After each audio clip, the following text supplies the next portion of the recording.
Hello, my name is Jackie Geringer McDermott, and we are recording live from the English Valley's History Center in North English, Iowa. Usually, but today I'm at my house in Belle Plaine because we have an ice storm here today. It is December 14th, 2024. This diary or journal was written by my great-great-aunt, Mary Elizabeth Claypool Wade, who was known as Libby Wade. She was my grandmother's aunt and the matriarch of our very, very large family. Libby lived a half a block east of Main Street in a little house on Oak Street in North English, Iowa, until near the end of her life in 1959. I don't remember her, but she knew me as a baby. Downtown North English was also the center of my life as I grew up. I would like to introduce you, page by page, to the cast of characters from North English, Iowa, and the surrounding English Valleys area. February 13th, 1946. Russell went to Kinross for Home Lumber Company. Dale went to see his mother at Kinross. Lena was here. Wrote a letter to Sergeant Harold Claypool. Russell went to Cedar Rapids in the PM and then again in the evening with the lodge. They went by bus. Libby's son, Russell, or Towler Wade, who lives in the house with her, works at the Home Lumber Company, which is just across the street north of the History Center where the grocery store is now. The business was managed by Ellison B. Warner. His son, Bruce Warner, will be returning shortly from the service in 1946 to work at the lumber yard alongside Russell, loading and unloading building supplies and coal. Others who worked there were Byron Hill, Ivan Hanchett, Noble King, and Myrtle Ferris, the longtime bookkeeper. When Ellison B. Warner passes away in 1949, Bruce Warner will become the manager, a position he held until 1978. Bruce's two daughters were my childhood friends, Betsy Warner Pilkington and Mary Warner Cooner. I learned all this information from an article in the North English Record at the time of Bruce's retirement in 1978. And this is a really good article, and we might talk more about that another time. Lena was Libby's daughter-in-law, the wife of her son Mike, or Warren Wade. Here's a picture I found of Lena when she was 87 years old. She's with my friend Dolores Scandridge Reinhardt, who took over Lena's job at the North English telephone office when Lena retired after 33 years of service, about 6 years before this picture was taken. The story was about the calendars that Lena made for the office each year. The story also said that Lena was the only employee at the telephone office, as the service had gone automatic and all the operators who worked on the second floor were laid off the first year that she started there. Sergeant Harold Claypool was Libby's great-nephew, the grandson of her brother Verner, or Vernie Claypool, the son of her nephew Leighton or Happy Claypool. Harold was the father of my childhood friend Linda Claypool and the older brother of Winston Claypool. Harold later worked at a feed store here in town, which was on my route to school before the family moved to Sigourney. So, of course, I always visited with him, too, on my way to school. The Oddfellows, Russell went in the PM, and then in the evening with the lodge, they went by bus. I found the story about that.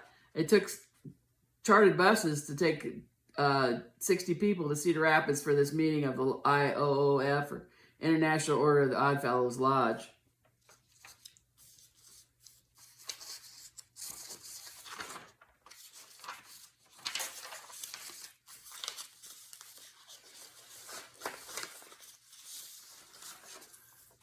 February 14th, 1946.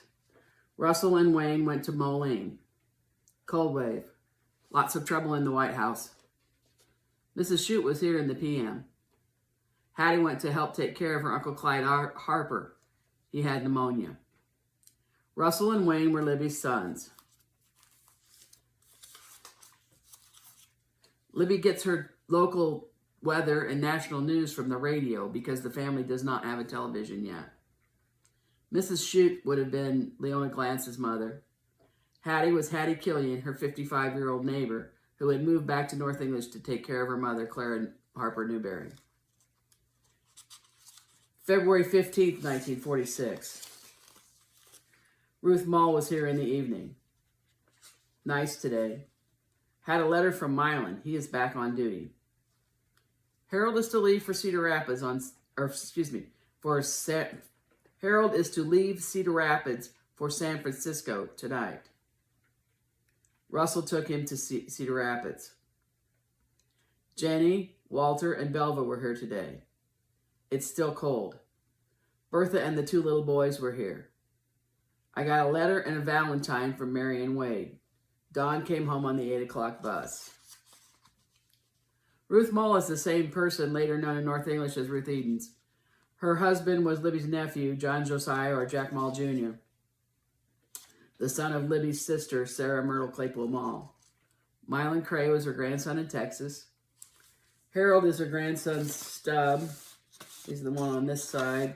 Stub Wade, who had been home on leave from the service. His uncle Russell took him to Cedar Rapids to begin his journey by train to where the Navy wanted him next. Jenny is his son Wayne, or Perky Wade's wife. There's a picture of Wayne and Jenny. His nickname was Perky. Walter and Belva Yoss are their children. We knew Walter as Bud Wade. Bud's in that picture with Stub. He's on this side.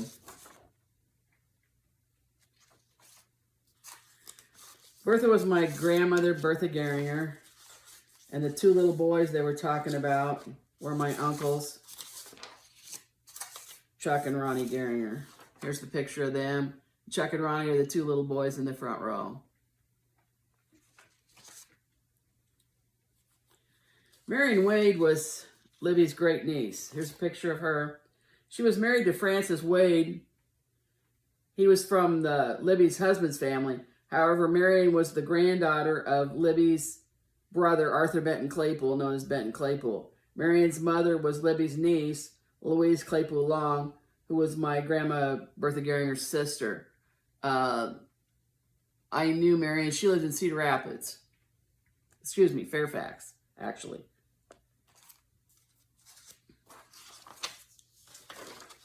Don is Don Yoss, the husband of granddaughter Belva Wade Yoss.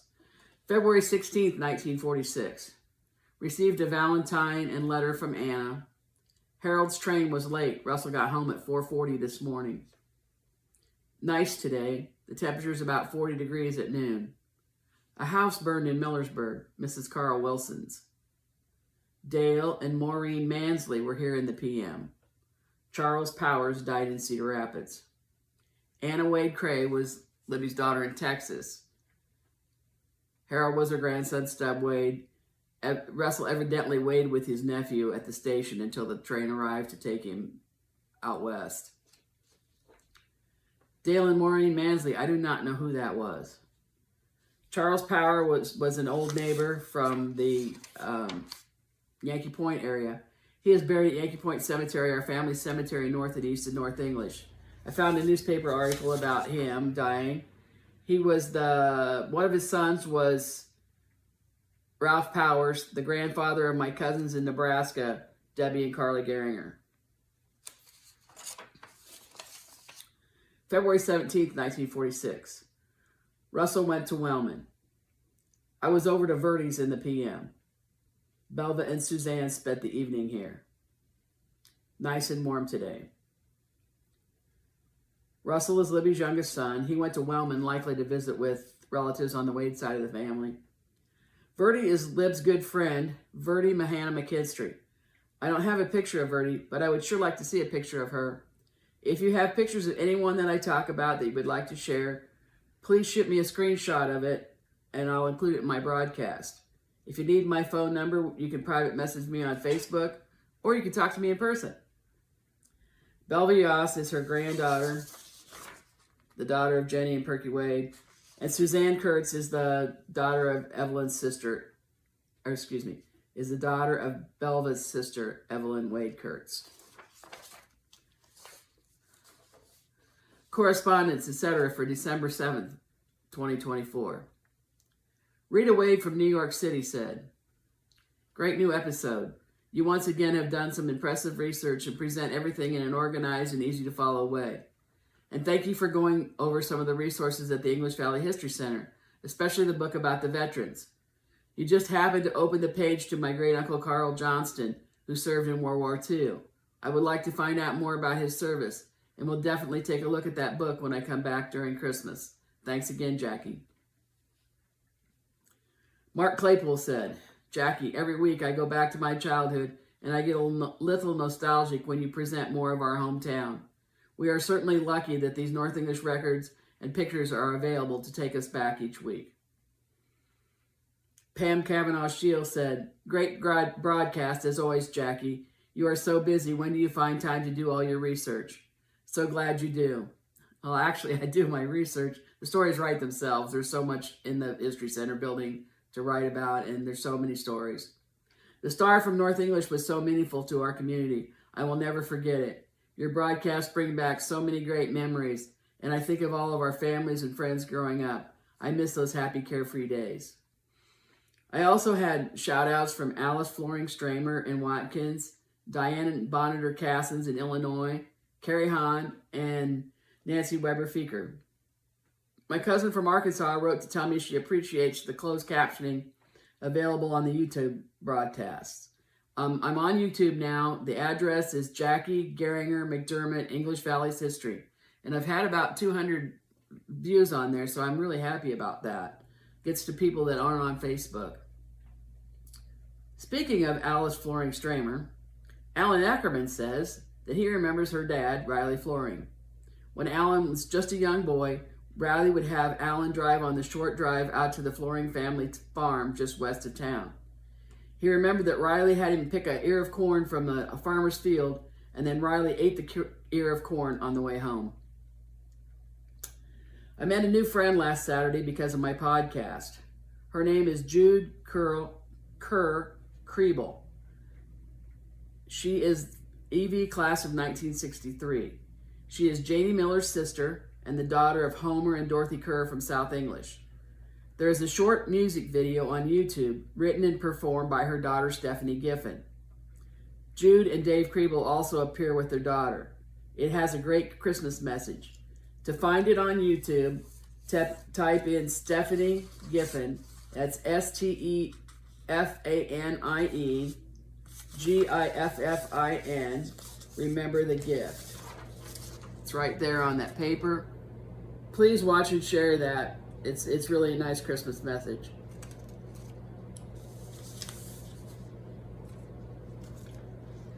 While doing my research this week,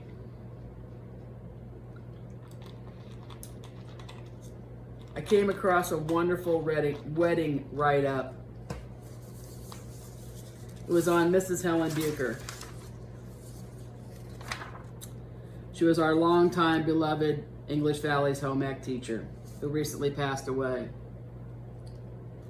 Miss Helen Margaret Young of Omaha and Russell Dean Bucher of South English were married Saturday, March 4th, 1961 at the Dundee Presbyterian Church in Omaha, Nebraska. There is a description of her beautiful dress, and the bridesmaids wore purple satin dresses and the men wore tuxedos. There was a reception in the church parlors after the ceremony for 500 guests. They had a bride's cake and a groom's cake. Mrs. Larry Miller from North English, assisted by Jan Miller, cut the groom's cake. In those days, it was not common to have a big dance like now, but rather just cake and punch at the church. And then a buffet supper was served for the out-of-town guests from Iowa at the bride's home. Dr. Larry Miller and wife Johnny and children Jan and Jeff attended. It does not mention their other children, Joel and Jay and Jill. Jay was not born yet. Alan Ackerman says that he heard that Dr. Larry took his Corvette to Omaha, and that was before Interstate 80 was built. Both the bride and groom were graduates of Iowa State University, and there were many North English people who went to the wedding. They made their home southeast of North English, where they raised their children, Debbie, Michael, and Sally. I have a memory of one time when Sally's own 3 children were small, and Sally was in the grocery store with a very full cart. And I remarked that it was great that she cooked nutritious food from scratch. She said that of course she could cook. She was Mrs. Bucher's daughter. You might remember that we've been mentioning Lib Wade's grandsons, Walter or Bud Wade and Harold or Stub Wade. I was looking through researches here at home and resources I have, and I came across this book. And it's called The Football Record Book, and it's by Ron Van Berkom. Ron Van Berkom compiled this, and it has a picture of the 1940 North English High School football team. And there they are. And the second person in the back row is Bud Wade. Right there. And next to him is Larry Calvin. Larry's the father of our friends John, Chuck, and Patty Calvin. The second to last person on the right, over here, is Jack Claypool. He was featured on our last broadcast, the father of my Claypool cousins in Arkansas. In the next row, the fourth person from the left is Stub Wade.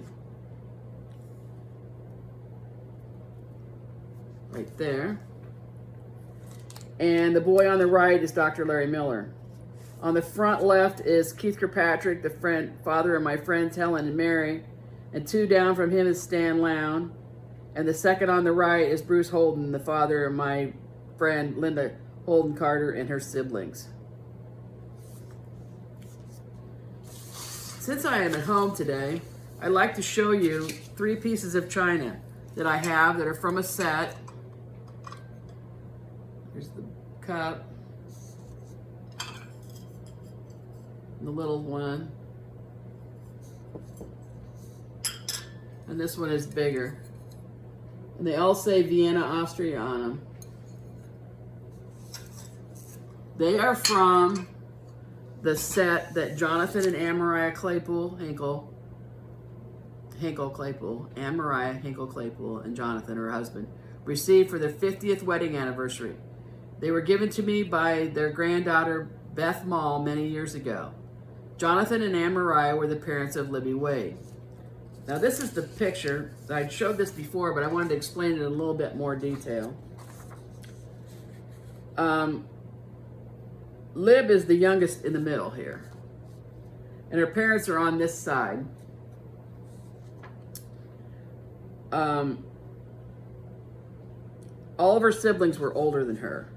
In the back row is her brother, John Forsey Claypool. He's over here on this side. He had an agribusiness job with his brother Werner or Bernie, and they ran a business shelling corn for farmers near and far, much like his nephew, Lib's son Perky, and his son Stub Wade, who would own corn shellers in the future.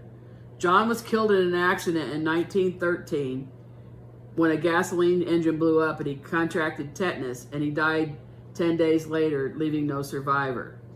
Libby was close to him because she was back out at her grandparents' house at that time with her 4 little children. So I'm sure that hit her very hard. The next person next to him, this is Sarah, her sister, and her husband, John Josiah Jack Mall, and their daughter, Ermilda. The only descendant line from the Malls are the descendants of their granddaughter, Betty Mall Shaw, who are Becky, Vicky, and Rick Shaw. Libby's sister Myrtle was diabetic, so many of her family had health problems. Next is Minnie Smart Claypool, that's her right here, and her husband Werner. Some of their descendants are from their son Ray, who was not born yet, through his daughter Amy Hervey from South English, and the sons of their future son Leighton, who would be the families of Harold, Jean, Winston, and Leighton Lee Claypool. Werner is holding their son Roy Claypool. That's Roy right there. And Roy is the father of 4 girls. And he's the grandfather of the children of Kathleen Claypool Sawyer from Watshire, and Artie Claypool Weber from Kinross, and Elma Claypool Geordi from the East Coast. Down in front is is Libby's nephew, Henry Joseph, or Harry Joe Claypool. Harry Joe's the father of Jack Claypool from Arkansas, Don Claypool from South English, and Alberta Claypool Kaufman from Williamsburg. Up here is Libby's older brother, Arthur Benton Claypool, and his wife, Rosa Carter Claypool. They're the parents of my grandmother, Bertha Claypool Geringer, who was not born yet in this picture, and her sister, Louise Claypool Long from Cedar Rapids. This would be a good time to mention that Bertha and John Geringer had 11 boys, and I have 47 Geringer first cousins. So you can see we have a very large family. Rosa is holding Otis Claypool,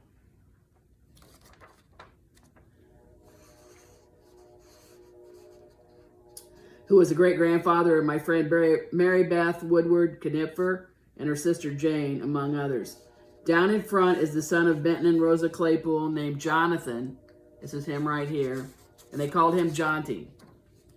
Jonty is the father of Dr. Lewis Benton Claypool from Phoenix and his sisters Bernice and Luella, and the grandfather of my friend Johanna Claypool Wigley from California, who was here to see me this year, and her sisters.